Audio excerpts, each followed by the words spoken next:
Bon, merci d'être là ce matin, encore.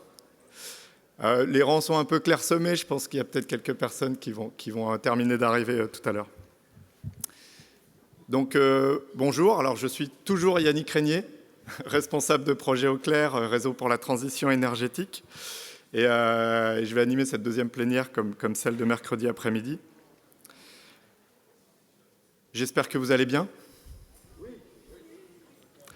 Après ces 2 journées passées dans le Menet, journées de plénière, d'ateliers, de visites aussi, visites qui permettent un peu de s'aérer l'esprit après des ateliers longs, 3 heures, il faut s'accrocher.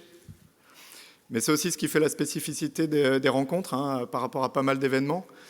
Et moi, j'ai été marqué, comme les bus avaient des fois un petit peu de latence à l'arrivée, les ateliers faisaient plus que 2h30 et ça devenait la panique.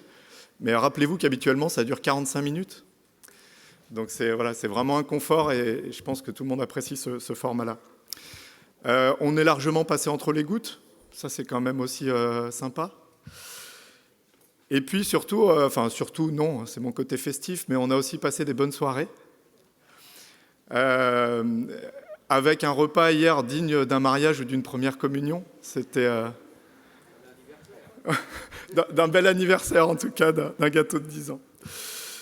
Et on va conclure du coup cet événement avec cette plénière, donc de maintenant à midi à peu près. On ne va pas beaucoup déborder parce qu'après, beaucoup de choses s'enchaînent.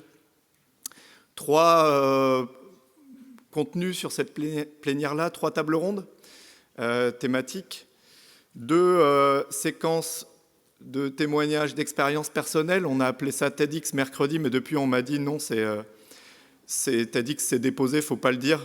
Donc bon, vous l'orthographiez différemment et puis ça ira bien. Et puis une présentation de quelques derniers travaux qu'on a menés au sein du Claire avec ma collègue Charlotte Tardieu. Et puis une petite surprise, il y a 2 personnes qui sont devant nous. Je pense qu'elles sont déjà intervenues sans que je vois ce qui se passe. 2 dessinateurs, Nono et Gégé, qui vont intervenir régulièrement au cours de la matinée pour nous garder éveillés et dynamiques. La question que m'a posée l'un d'entre eux tout à l'heure, c'est est-ce que les participants aux tables rondes sont susceptibles ? Je leur ai dit, s'ils étaient susceptibles, je ne leur recommanderais pas d'intervenir avec moi comme animateur. Donc voilà, on va essayer de garder un ton assez sympa et léger.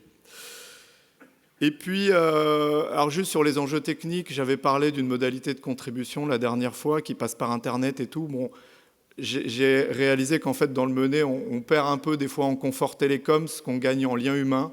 Et en fait, ça marche pas mal aussi. Donc c'était très bien. On va donc... et donc, tout ça pour dire qu'il n'y aura pas de modalité de contribution à distance comme mercredi et ce sera tout aussi bien.